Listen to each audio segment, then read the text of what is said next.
ప్రభువైన యేసుక్రీస్తు నామములో మీ అందరికీ ఈ ఉదయకాల సమయంలో మా ప్రేమపూర్వక వందనాలు తెలియచేస్తున్నాము.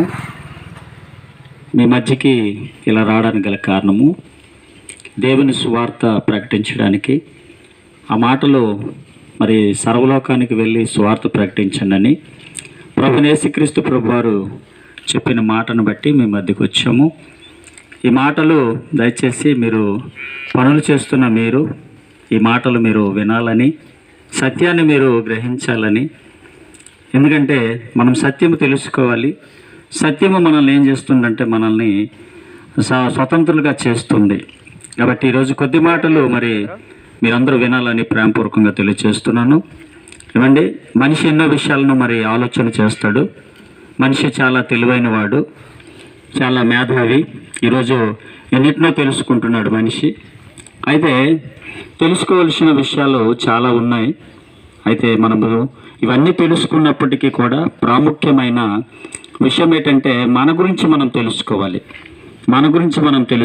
మనిషి అంటే కేవలము ఈ శరీరం మాత్రమే అని చాలామంది అనుకుంటున్నారు. ఏమండి, మనిషి అంటే శరీరం మాత్రమే కాదండి. ఈ శరీరం మాత్రము మనిషి అనుకుంటే పొరపాటు. ఎందుకంటే మనిషి అంటే శరీరము ఆత్మ రెండు కలియక మనిషి. ఏమండి, మరి ఈ లోకంలో మనిషి శరీరానికి కావలసిన ప్రతి దాన్ని కూడా ఏం చేస్తున్నాడంటే ప్రతిరోజు సమకూర్చుకుంటున్నాడు. ఏమండి, శరీరానికి ఏం కావాలి? మంచి బట్టలు కావాలి. శరీరానికి ఏం కావాలి? ఏమండి, మంచి ఇల్లు కావాలి. ఇవన్నీ ఆలోచిస్తున్నాడు మనిషి. మంచిదే, ఎందుకంటే శరీరానికి ఇవన్నీ అవసరం కనుక మనము వాటినన్నిటిని కూడా సమకూర్చుకుంటాం. మరి ఈ లోకంలో మనం శరీరం కోసమే ఆలోచిస్తే మరి మనలో దేవుడు ఒక పవిత్రమైన తన ఆత్మను మనలో ఉంచాడు. ఏమండి, ఆత్మ గురించి మనం ఆలోచించాలి. ఈ ఆత్మ ఏమంటే మనిషి చనిపోయిన తర్వాత ఈ ఆత్మ ఏమైపోతుంది? శరీరం అయితే మట్టిలోనికి వెళ్ళిపోతుంది. ఎందుకంటే మట్టిలో నుండి తీయబడినది శరీరము కనుక మట్టిలో కలిసిపోతుంది.